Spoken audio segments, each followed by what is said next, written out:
Hey guys, welcome to the first episode of Influence Me. My name is Adrian and I am a videographer from Orange County. In this podcast, I will be inviting small business owners, entrepreneurs, and influencers to talk about their journey and struggles to success. And today I have a special guest, a mentor, someone I admire, and now a good friend. Ladies and gentlemen, DJ Bebo.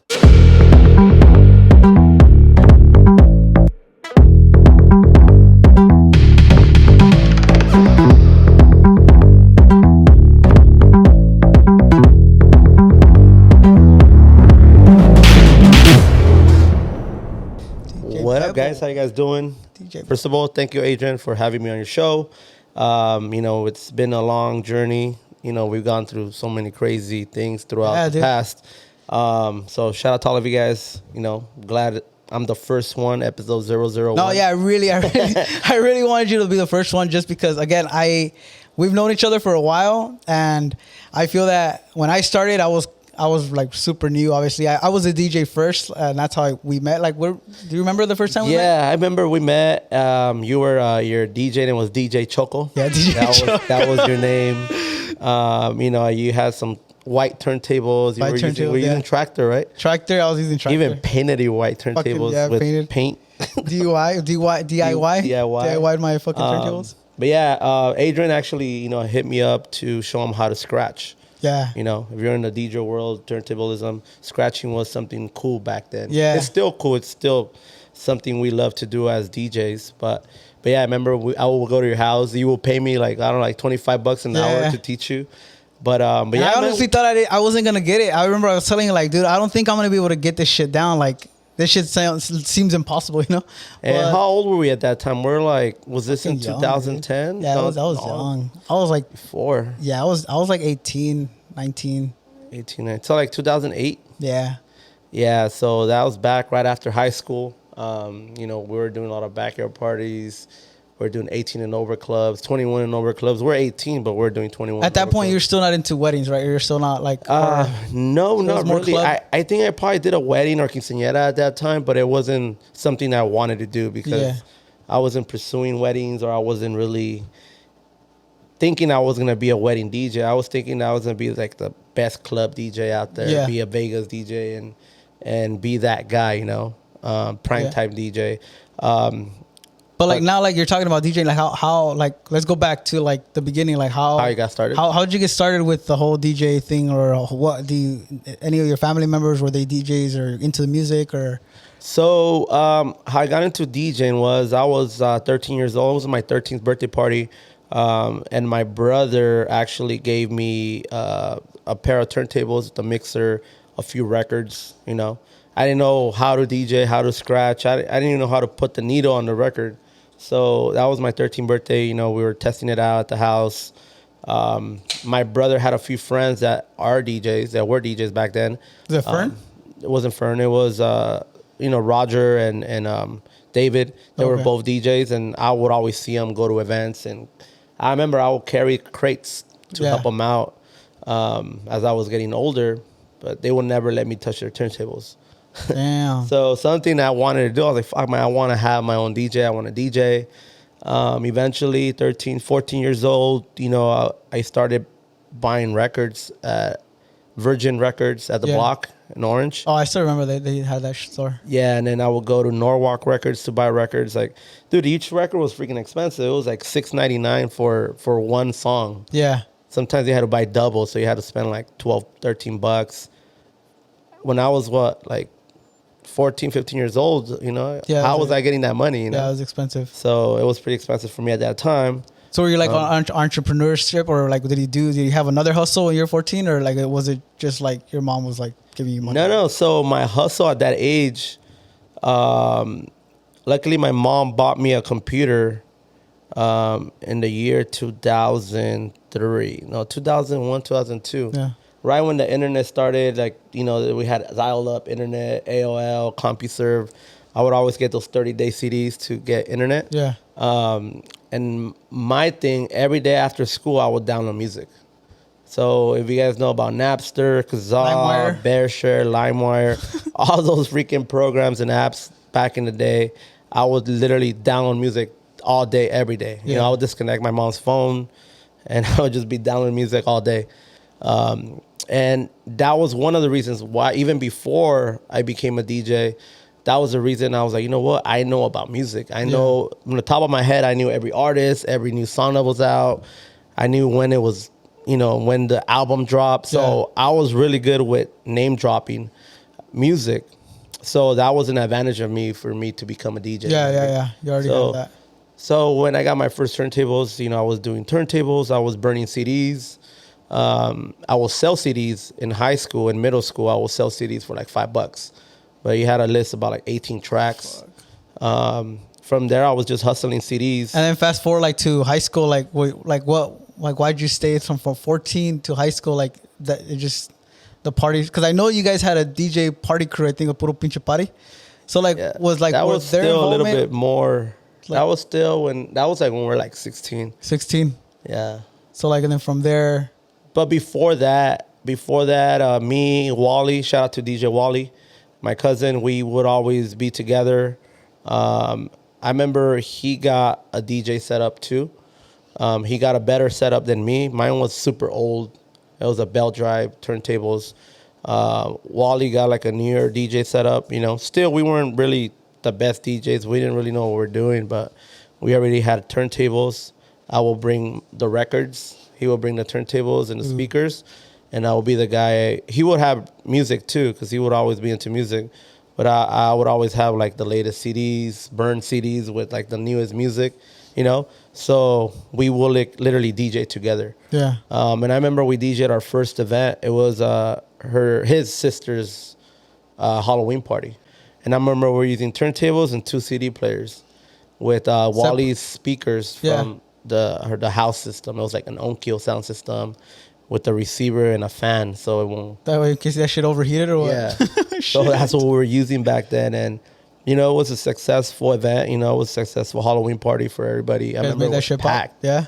It was packed for us, for being freshmen and being at a party. We were like, "Oh shit, this is badass," But it was a friend's party, like a house party type of shit, or it was a house party at his house, but his sister was throwing the party. So then you guys started like that crew. Then after that, I think at that moment, we started doing more events here and there. Me and Wally together, and I remember my dad would drop us off to go do an event, and then Wally, I think he turned 16, 17, but he already had his like permit to drive and shit. Yeah. So he would drive to the events. Me and him will go to the event and take our DJ stuff and perform at backyard party crew parties. Yeah. Where everyone's like hanging out in the backyard. Freaking cops will show up. Dude, a lot of things happen at those parties. You're like, I can't say too much. I'll say this story. One time we were at an event. It was a house party where we were DJing, and I don't know where there's a shooting, right? Oh fuck! So we're like, oh, the fuck's going on? So someone got shot in the leg. Everybody started running out of the house. Man, me and Wally were like, dude, what do we do? Should we leave or should we leave our DJ here? What should we do? So we disconnect our DJ, grab the coffin, because we had a little coffin. Yeah. And then we were running out with the DJ. And then we saw the guy on the floor bleeding. We're like, oh, shit. So we literally jumped over him. We're like, no, let's go back inside. So we just went back inside and just left the DJ there. And there was a lot of those. Damn, that shit was crazy. And that shit never like tripped you out like, oh, fuck this. I'm not going to be into this scene or whatever. No, man. To be honest, I grew up in the hood. So I will see that all the time. So it was like normal. So if we go back to before I was a DJ, I was a soccer player and a skater before. So if I wouldn't skate or if I wouldn't play soccer, like when I was in middle school, I think I would probably be with gang-related people, and I would have gone the wrong way. Yeah. Eventually soccer literally saved kind of my life, life, basically, because a lot of my friends that lived in that neighborhood got shot, went to jail. Some of them died. Oh, shit. So I saw that growing up, and I didn't want to be involved in that. I was so like, you're aware. You're like, I was fuck. pretty aware, yeah. So I was like, I'm just gonna do this, and yeah, it just kept it going. It's crazy how like maybe like even that young, you're like seeing shit like that, and maybe I don't know, just you're mature enough to understand like you know what, I'm gonna try to choose this separate route and stuff like that? Because not a lot of people get influenced by their friends. Obviously, they're like, nah, they're doing this shit, so I think that's cool. Was it? Do you think that it was like your parents or like the way you were raised that kind of had something to do with that, or is it just more like your fucking intuition type, or like, nah, fuck this, I'm scared, or I don't want to fucking go through that shit? No, I will see a lot of shootings all the time. You know, it would always happen. We, to this day, we know when there's going to be shootings, you know. You see graffiti on the walls, like people getting crossed out, gangs. Oh, so you know that. You already know there's going to be a shooting the next day or that day up, you know. And it happens still this day. Those things still happen. But yeah, those were things. Eventually, I grew up. My parents were telling me, you know, to hang around with the right people, to not be doing drugs. And I didn't, you know, I never did ever drugs in middle school, high school, probably even till like after high school. I probably smoked weed here and there, you know, but it was like Little, not too crazy shit. yeah, no. So, but yeah, I was always scared about doing all that stuff. So after the party crew, or after you started going with Wally, that's when you guys started the. yeah, so I think by then we're already juniors, and then we met DJ Z, which is another DJ. He was DJing Century, like the lunches and everything, right? Our high school. So we're like, oh shit, that's pretty cool. You know, one day I want to DJ during lunch and, you know, do our thing there. No, I was a sophomore. We were both sophomores, me and Wally. Z, I mean, he was a sophomore, but he was already DJing during lunch, you know. And from there we met DJ Z. We just did our own thing together. We connected. We would always hang out, do parties together.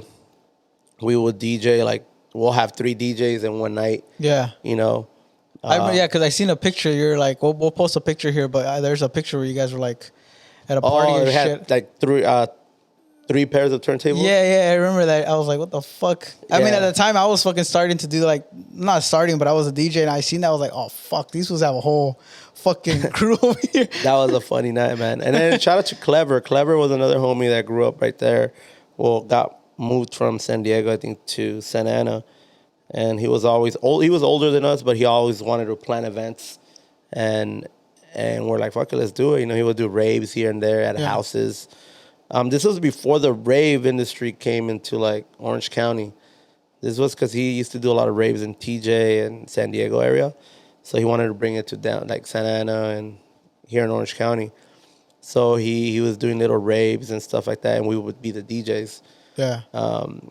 But yeah, Clever, that was the one that we did an event with the three DJs. Yeah, I seen that picture. I was like, holy shit, these fools ain't fucking around. Like, I remember that party got rated like at 10:30, bro. Like I think we lasted more setting up than what the party lasted. So that was one event, but that was one of many, man. We did so many events in when we were in high school. A lot of shootings, people doing gnaws. A lot of people were selling gnaws, the balloons. I'm sure a lot of people have seen those. Yeah, no. When I was DJing, I still was like involved with the whole EDM scene of 2014. I think 2014, 15. We do the house parties and shit like that. At that time, it was a lot of gnaws and ecstasy pills and all that shit. We would throw house parties at our house too, or at my uncle's house. And yeah, we wouldn't get crazy shit like that. I mean, the closest I think we came to was like a taser, you know, but nothing too fucking crazy. It wasn't like that. But yeah, it's crazy. But it's good that we fucking got out of that shit. But how'd you get into the weddings? Like after, like, cause you're talking about from house parties, and I know you started doing you started DJing at nightclubs and stuff. So we're juniors in high school, sophomores, juniors. My junior year and senior year, I became part of the ASB in school. So ASB was a class for leadership, right? So leadership, eventually you plan events, you do a lot of things with school, with high school. And ASB at Century, I was the DJ, you know. I was like, I at least had to have a 3.0 and up. You know, I was like, all right, cool, I got to work to get a 3.0. Yeah. So eventually I did, and I became a ASB advisor, and I was the DJ. That was my class, to DJ during lunch, DJ all the school dances. Dope. So it was, for me, it was fun. And from there, you know, after that, I started DJing a lot of school dances. They're like, Bebo, DJ this dance. All right, cool, let's go. DJ this, that. right after high school, everybody knew me as a DJ. So I was doing a lot of backyard parties. I was still doing a lot of 18th birthday parties. You know, me, Wally, his brother, they ended up getting a nightclub called Club Nocturnal. It was called at the Can in 2008, summer 2008. We did our first Fridays. It was every Friday night or Saturday, I don't remember. But it was Club Nocturnal at the Can in Garden Grove. I don't know if you know where it's at. Shit. I remember that. Yeah, so a lot of people our age already know about that location. I remember that shit. It was crazy because we would always go DJ. All of our friends I was 18. All of our friends were like 17, 18, but they were already getting wristbands to drink. Yeah. And it was a crazy time, man. But it was fun, and we enjoyed it. Ever since then, we started just doing nightclubs, bars. There was a time that I was DJing 6 days a week, Tuesday through Sunday. Late nights. But at that time, I was still working with the city of Santa Ana. Yeah, because you had a job, but you're still doing DJ in the weekends and stuff like that. During the week, you'll pick up gigs here and there, or your high school gigs or whatever. Yeah. So like in school wise, like, did you think about going to college like after that? Or I did go to college. So I went to college. I was right after high school. I got a job at the city of Santa Ana, doing after school program with the kids. Tutoring them with homework, play sports with them, basically an after school program. So that was my first job with the city. Eventually, I went to college. I wanted to do child education or something like that. I forgot the name of it. But then I was like, no, I don't think this is my thing, You're like, I don't like kids. No, it's not. Just kidding. I like kids. I have a lot of patience, Yeah. Now that I have a 2-year-old, it's like I'm super patient. Yeah. So I'm glad I'm patient.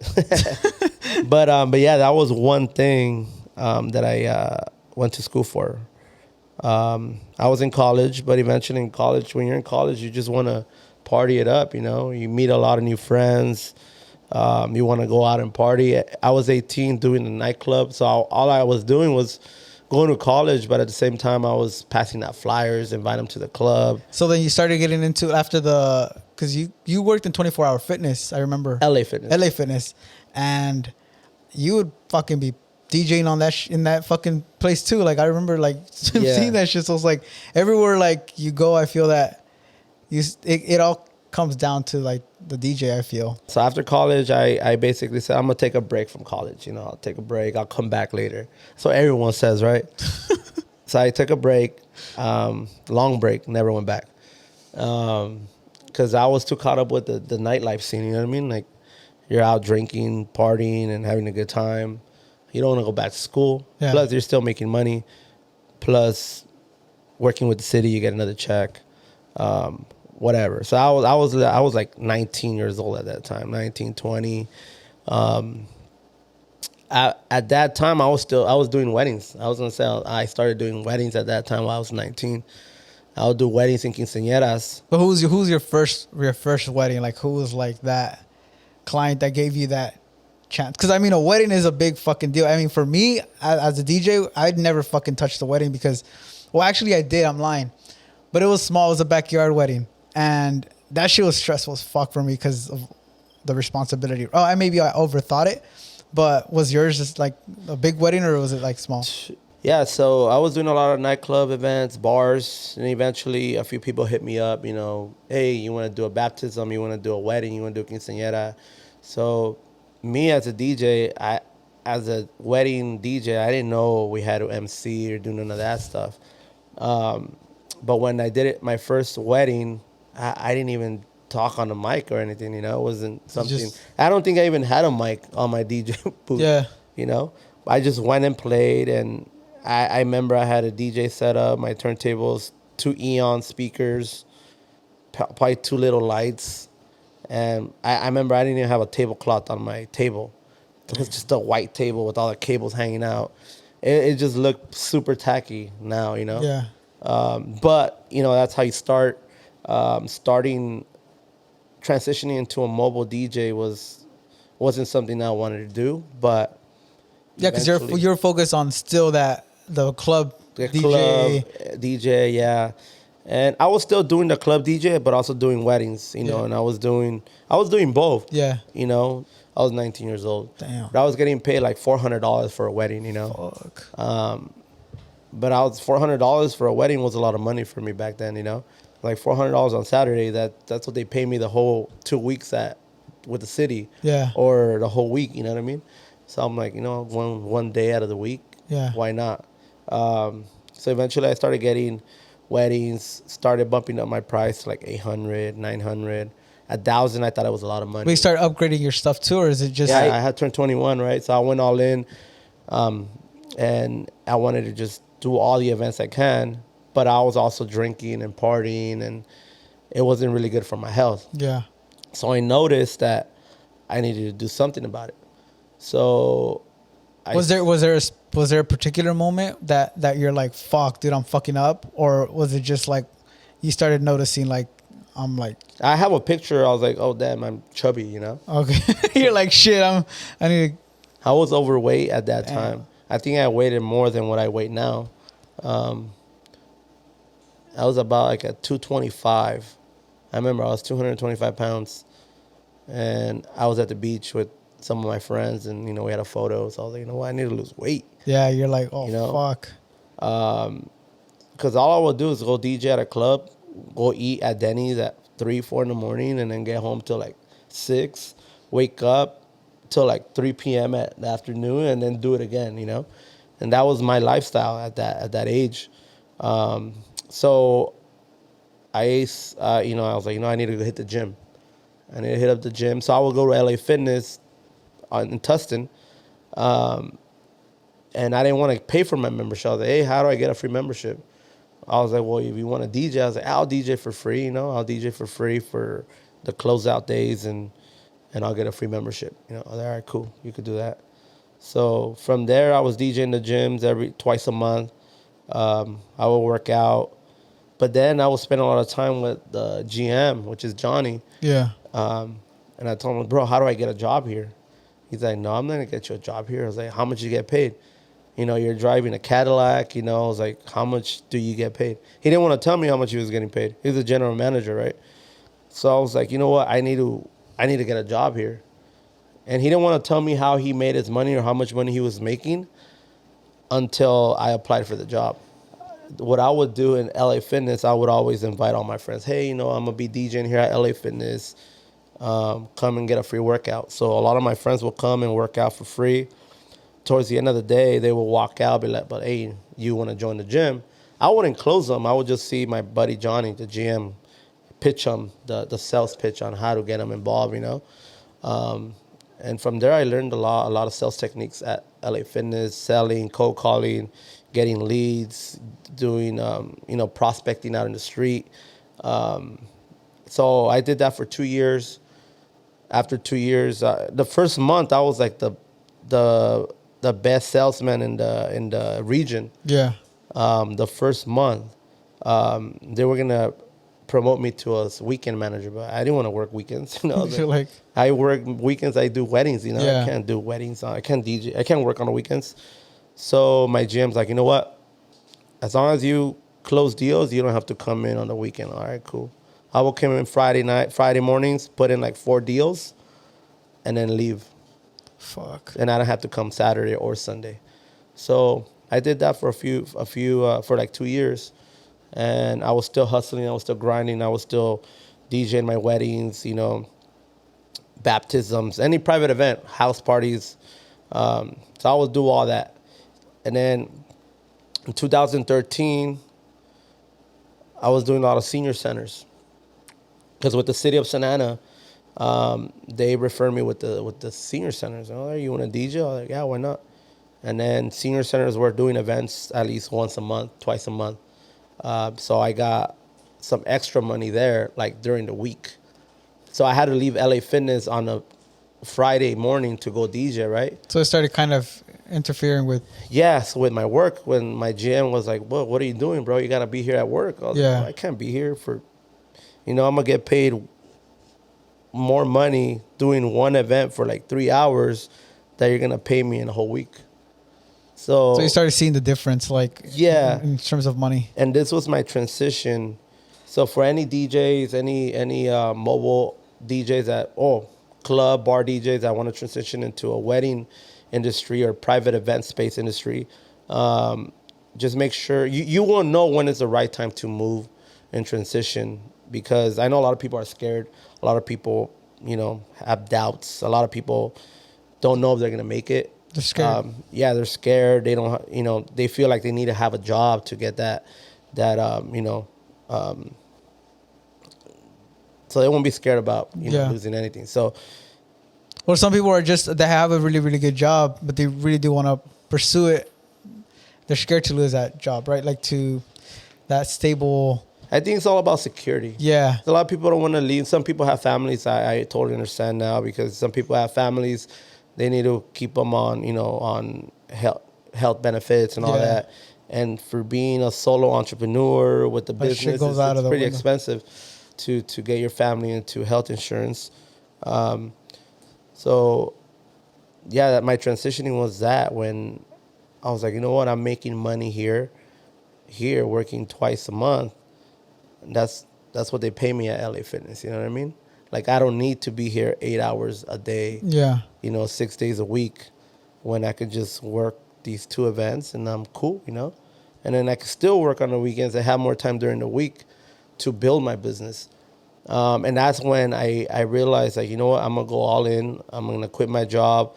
I bought my first photo booth in 2013, and I bought uplights.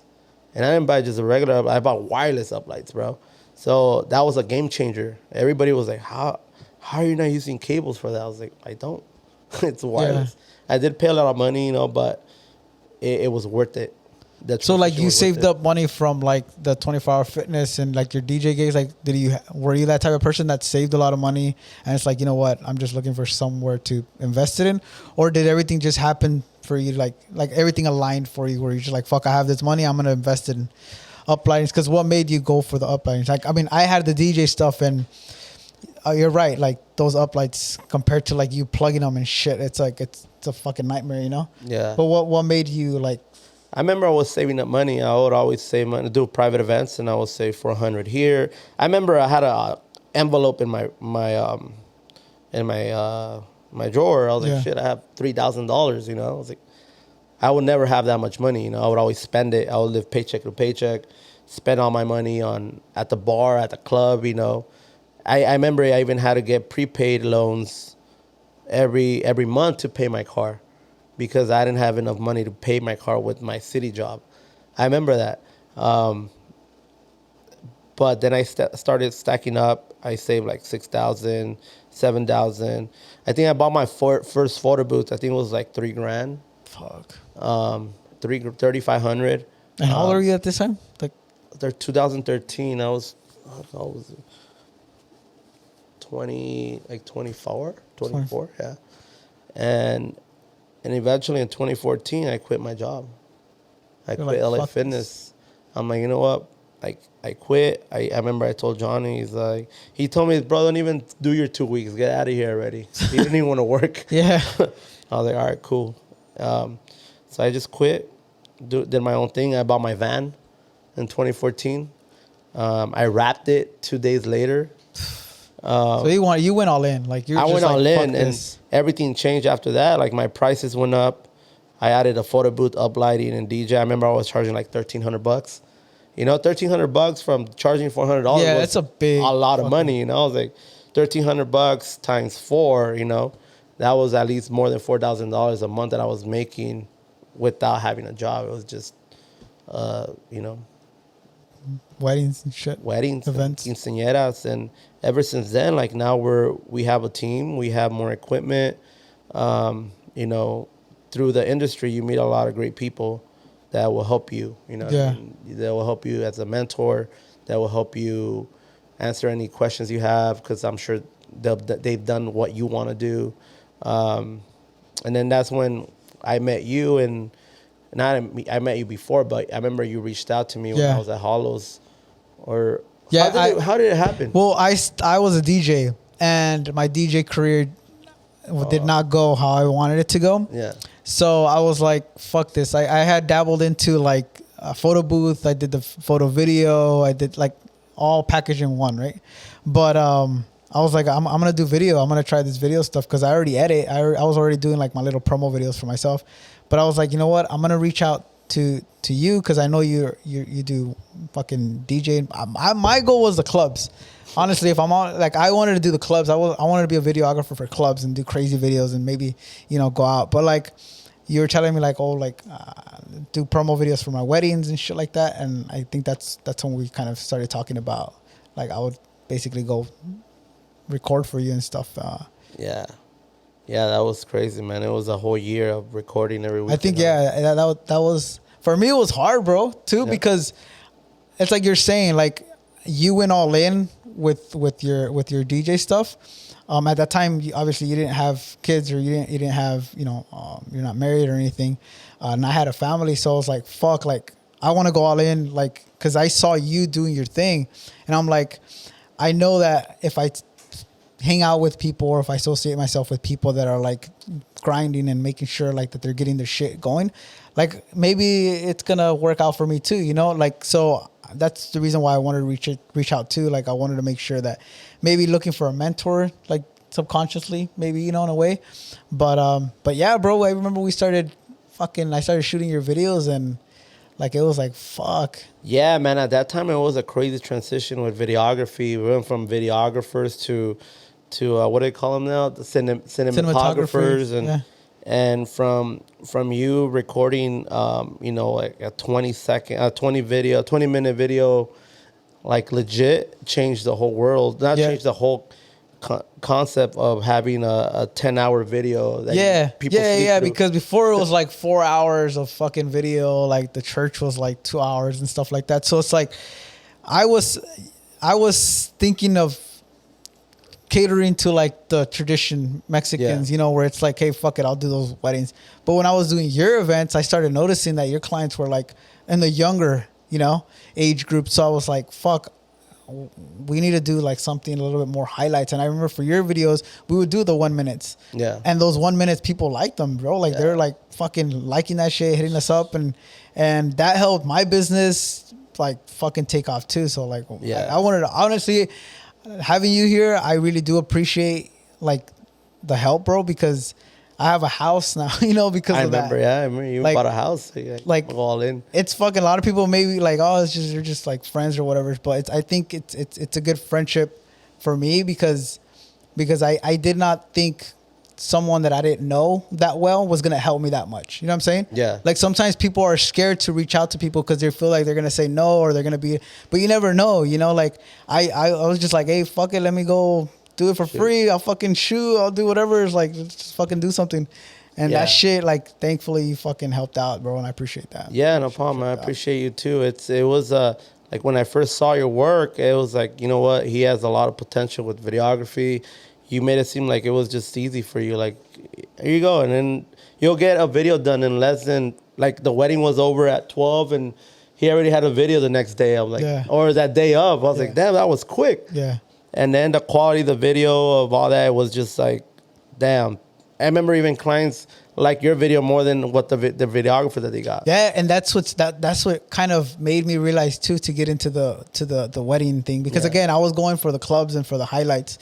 But when clients started, like, you're telling me like, oh, this client liked your video like more than their actual videographers, or sometimes they'll message me, they'll be like, hey, I should have got you as my videographer, like, instead of this guy and stuff like that. That shit felt good because I was like, oh shit, like, I honestly didn't think it was gonna be that big of a deal, you know? But yeah, and then fast forward to like now, I feel that everything is changing again, you know? And I feel that now we need to start adapting to like the new, what do you think it's like next for like weddings and shit? Like, do you think instead of 20 minutes, you think they're going to be 5 minutes? Like, what do you think? I don't know, man. People are still asking for the long form video. Yeah. You pretty get those clients. I tell the clients, just get a camera and just put it in the corner of the stage. Have it record. Well, you have your fucking 360 thing. You're just like walking around with your fucking poles. Like, the 360 camera is legit. But before we get into that topic, it's like, I just want to let everyone know, like, if I know you mentioned that you had a family, so it was a little harder for you. Yeah. Me at that time, you know, I didn't have kids. Well, I didn't have my son yet. Yeah. So I remember my girl pushed me, like, come on, just go, do it now that we don't have kids yet, Like right now, you got nothing to lose. It's just go, if it doesn't work out, but you at least tried.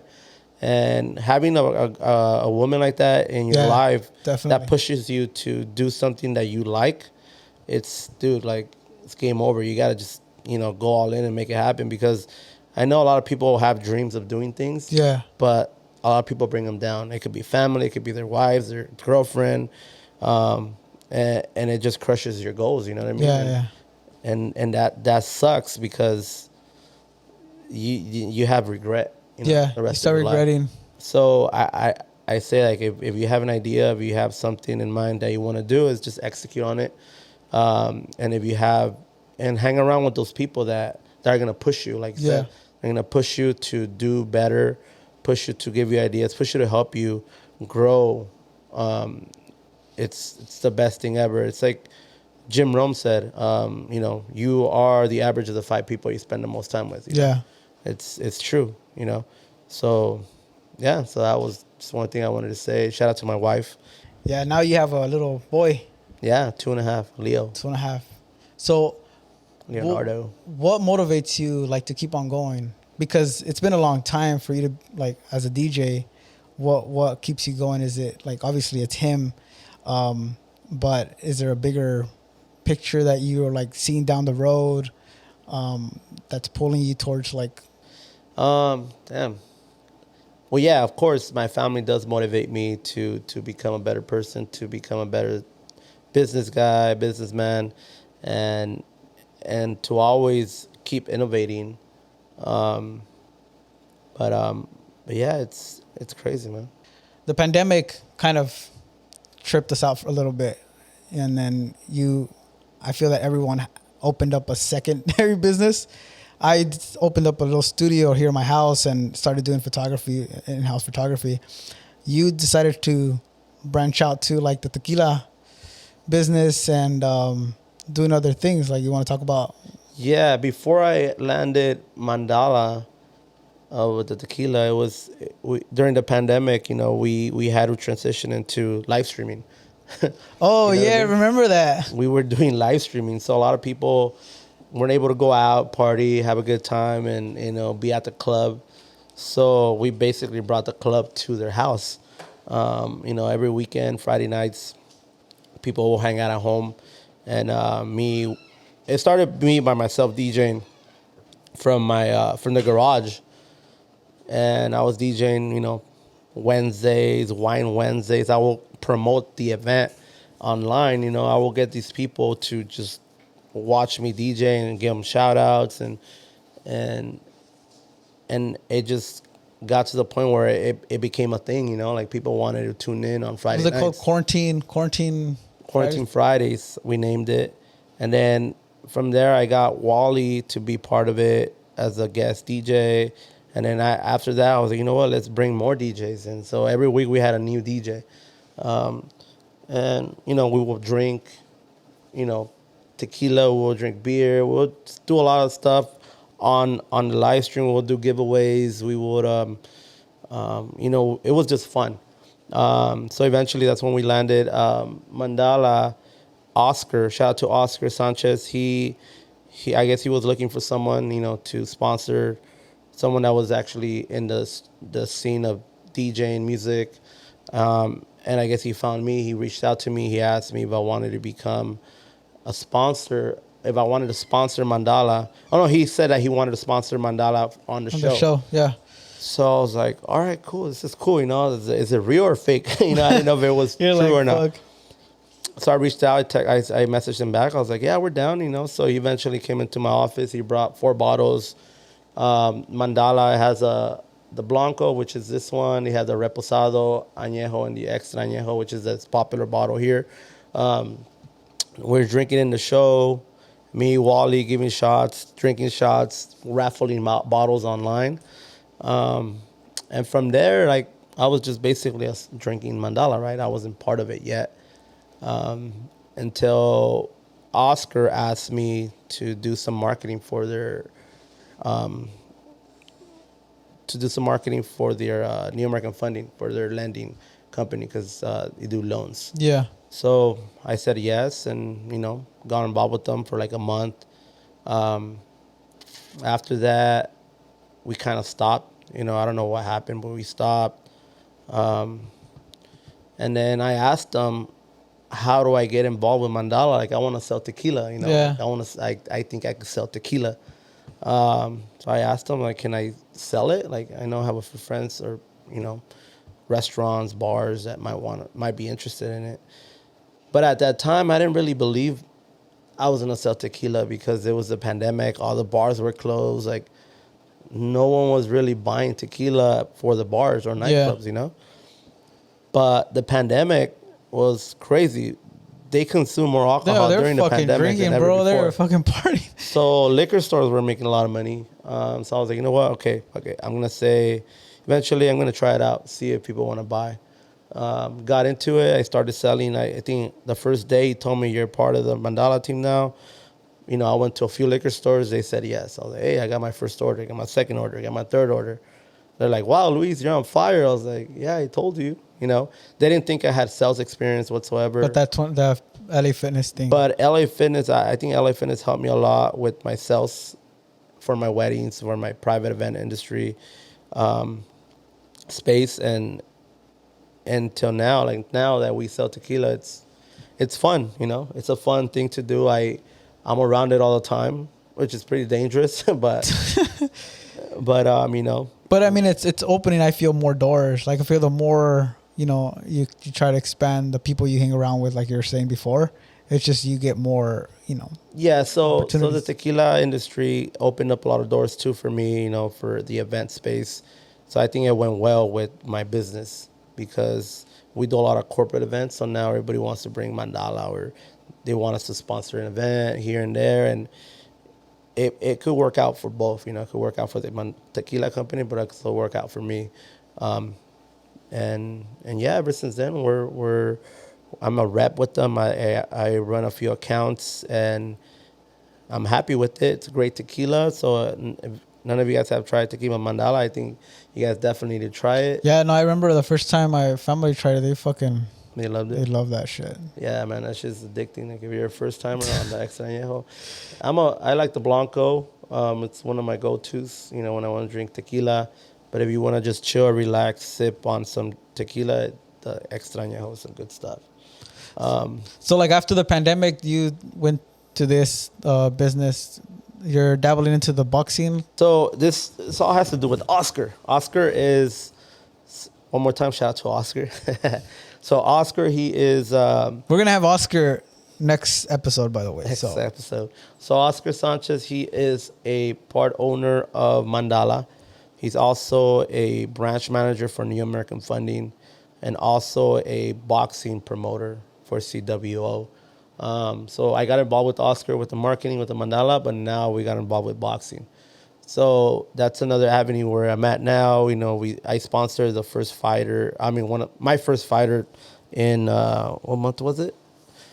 In August. Yeah. That was one of our first fights. And thanks for the invite, bro. You invited us to give us some tickets to go watch that fight. That show's badass. Coming. That was actually my first fight. Yeah. Like my first actual fight going. So I was like, it was actually my first fight too. Oh, really? Yeah. Yeah. I was like, oh shit. I was like, this who got me tickets. We're going to with my brother. Yeah. We had a good time. You're like, let me take a break from editing. Yeah, bro. It's fucking been crazy, but Justin was there working. Justin was there at the camera. Oh shit. We didn't even know we were supposed to. He came to pick up a gimbal.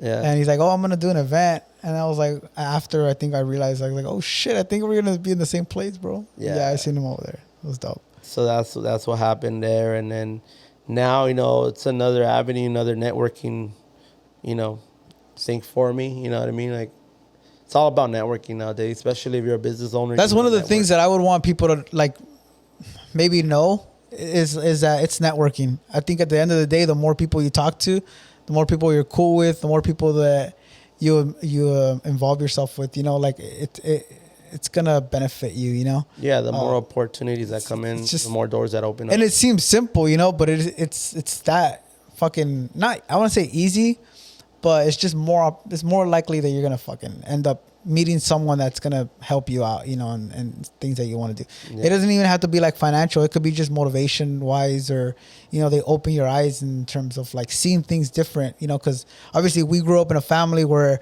we follow what they say, right? And for instance, my family, it's more like you had to go to school, you had to go to college, and, you know, from there you get a good job and stuff like that. I was obviously the fucking wrong person for that shit. So like I thought part of my life, I thought I was lost, bro. Like I thought I was like, fuck, I'm a fucking dumbass. Like I don't know how to read. I don't know how to fucking write. Like I'm fucking slow. Like I can't comprehend. The only way I can comprehend is by listening and seeing.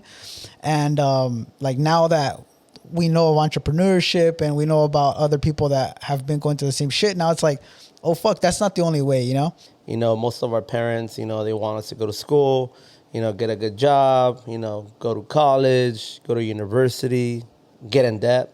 You know, there's a lot of school debt outside right now. It's crazy. But I believe if you're into something and you have a passion for something, for instance, our passion was music. You know, we never thought I was going to be a DJ or a business owner. But it's always good to surround yourself with those people, network with a lot of people, ask a lot of questions, and find that right person that you want to be like. And that person probably going to be your mentor. You know, it's not going to happen overnight. You just got to put in the work, work hard, and never give up. And one day, you know, you're going to look back and you're going to be like, you know what? I'm glad I kept going, because it's crazy. It gets hard. It's hard. It gets fucking hard. It does fucking get hard. Yeah, like it's crazy. And I remember I've been DJing basically since I was 15 years old until this day. I was fucking sacrificing every weekend, you know, family parties, you know, all these important events of my life. I will say I couldn't go because I was DJing. But that's something I did for about 17 years. And to this day, I'm still working on the weekends. But I love what I do. You know, it's been great so far. And, you know, we have that financial freedom that we want. You know what I mean? Financial freedom is what you want, you know. A lot of people, you know, a lot of people have a lot of money, but they don't have the time. Yeah. A lot of people have time, but they don't have the money. Yeah. So eventually you got to figure out what's best for you, you know what I mean? Yeah. What lifestyle you want to live. And from there, you know, it's all.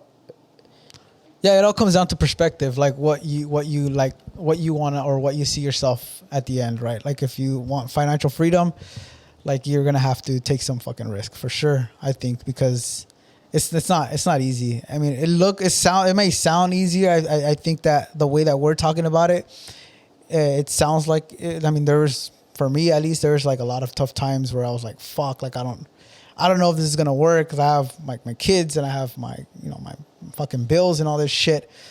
But I feel that if you do, like you're saying, if you're passionate about something, if you believe in yourself, and if you know yourself, and, you know, you can fucking do it. You know, you can. And how did you ask questions by any chance? That's what I wanted to ask you, because when I was doing the videography, like, I didn't give a fuck, bro. I hit up teaser pics. I hit up every fucking photographer on Instagram. I was like, hey, critique my work. Hey, let me know what you would change. Let me see your opinion. And sometimes it would be like, just to kind of not say shit or not give me shit, they'll be like, oh, it looks badass. But I would tell them like, hey, be hard on me. Like, I'm just let me know what I need to work on. Yeah. Were you like that? Did you ever hit up any DJs like where you're like, fuck, like, where do I get this? Like, how do I, like?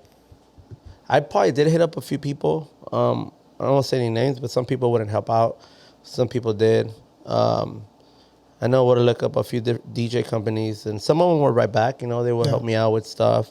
And then I did the same thing. Like, people will hit me up now, and I still help them out when anything they want, because I remember when I wanted to ask questions, like, you know, I want someone to answer me, you know? Yeah. So when someone asks me, like, I tell them straight out, you know, what they want to know, and I just tell them, just, you know, just keep learning, and eventually you'll get it. Yeah, and the reason why I say that is because for anyone that's listening out there, and anyone that has their own business, or anyone that's like scared to reach out to people, just fucking reach out. Like, just fuck it. Like, they might not reply, you know, but you never know. Like, again, I reached out to you.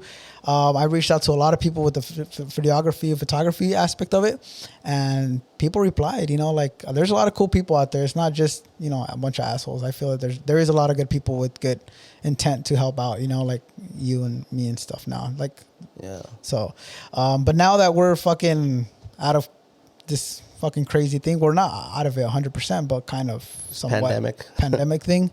Has it been fucking crazy, like with the whole scheduling shit for you? Because for us, fuck, bro. Like, we've had to postpone so many weddings, and Yeah. it's been... Yeah, we postponed a lot of weddings, 2020 all the way to 2021, some for 2022. So, you know, we're getting towards the end of 2021, so we're kind of almost done with some of the events of this year. And luckily, all the events that we've done, they've been great. You know, we've been getting good reviews on Yelp, which is awesome. And we just got to keep working, man. It's just something that happened that we never thought it would. And, Yeah. and you know, we went through it and we made it happen. It's crazy because I remember before when it was like the pandemic, I was like, shit, come on, we need more events. But then like, and I'm honestly speaking, like, I don't know if other fucking companies feel like this, but now it's like, fuck, dude, like there's too many fucking events. I want a fucking weekend off, dude. For me, it's like that because I'm like, shit, every fucking weekend. It's like, damn. Yeah, but still, you know, we get to that point where we get comfortable with us, you know, that's true. That's true. We can't get comfortable. Like it's hard work. Sometimes we get home late. We're packing up. You know, we're setting up early. We're the first ones at the events, last ones out as a DJ company. Yeah, you know, and it's long days, long nights. But right now that we're young, you know, we're able to do it, and we're taking advantage of it. Why not? You know, later on we're gonna be like, dude, we should have kept going and doing more events. But at the end of the day, you want to work smarter, not harder. Yeah. So you'll get to that point. You know what I mean? You start building your brand. You start building your team. You start sending your team to do events. You pay your people what they need to be paid so they can feel comfortable and you know, accomplish that event successfully and have the couples, the clients happy. Yeah. That's all that matters. You know what I mean? At the end of the day, you're going to have a happy client. They're going to give you a good review. You're going to build a relationship with these people, and eventually they're going to refer you to more people.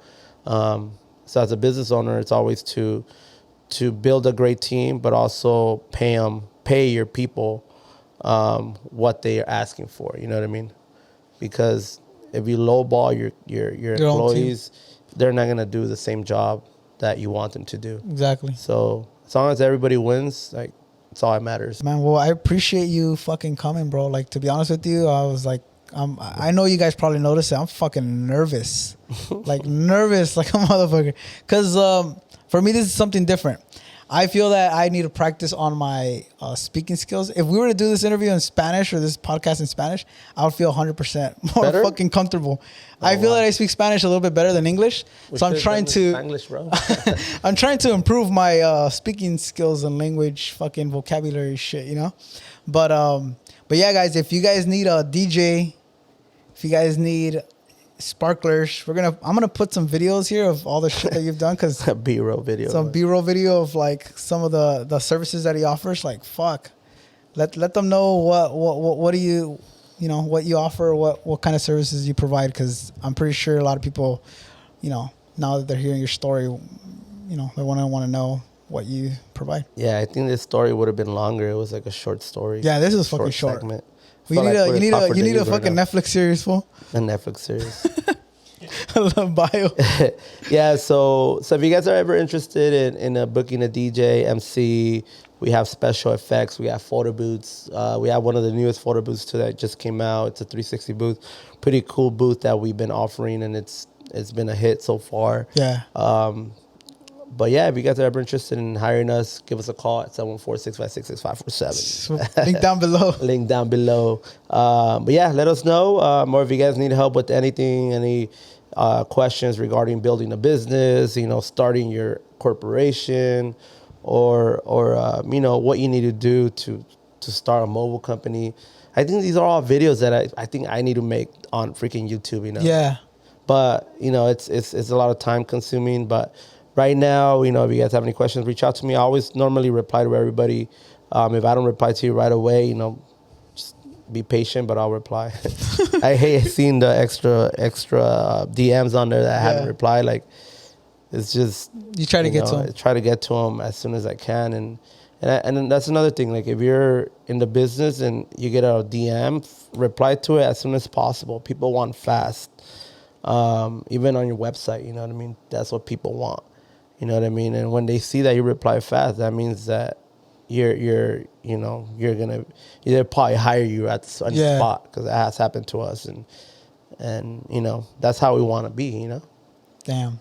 So yeah, even the tequila. If you guys need some tequila, shit, where do they go? Yeah, if you guys need Tequila Mandala, hit up all the Bevmos, Total Wines. We have it at a few liquor stores here in Orange County, LA County, all over California. But if you guys want to get a limited edition bottle, hit me up. We could probably get it for you. If not, we'll send you to the right location to get it. But yeah, follow them on Instagram at Tequila Mandala. Follow my page at DJ Bebo, our photo booth page at Photo Booth Bomber. And our new 360 photo booth page is SoCal 360 booth. So we literally just started that company last week. So that should be interesting. Yeah, so we're pretty excited about that. And if you guys are like boxing, or you guys are into boxing, this will sponsor next. If you guys are boxing, trying to find a match, hit us up. We'll set it up. We could possibly set it up. Or if you're interested in getting tickets for our next fight, it's December 2nd at the hangar at the OC Fairgrounds. We got tickets for you. All right, guys, that's it for this episode. I hope you guys enjoyed this. Thank you again, Bebo, once again, just for coming out. Are you going to take a shot or what? No, let's take a shot. Fuck it. I'll take a shot. I'm just kidding. I don't drink, guys, so you want to take a shot? I'm good right now. You sure? Let's take a shot. Fuck it. Open the bottle, though. You open it. Well, I don't fucking drink, so this should be fucking interesting. Yeah, that bottle could stay here for your next podcaster. Oh, there you go, guys. See that? Who's coming up next, bro? We're going to have Oscar. Oh, okay. How the fuck do you He'll probably finish that bottle. There you go. Yeah, we're going to have Oscar here. He's going to talk about... let's see, Bebo. You got these custom brought from Mexico to the top, or what? There you go. No, yeah. That's fine. We had enough of the other bottle earlier. I'm gonna cheers with you, but with my fucking Dr. Pepper. Oh, you want one too? Justin wants one. All right, bro. Thanks for coming out, bro. Abuelita. Thanks for coming to the first. Thank you, man. Appreciate you. Let's go. Hell yeah. Man, that was a long shot. These things live, man. That's why I asked you. All right, guys. That's it for today's episode. Don't forget to like, comment, subscribe. All the links are gonna be down in the description, so you guys can follow his pages. And yeah, till next time. All right, guys. Peace out. Damn, guys. Damn, I'm sweating, man.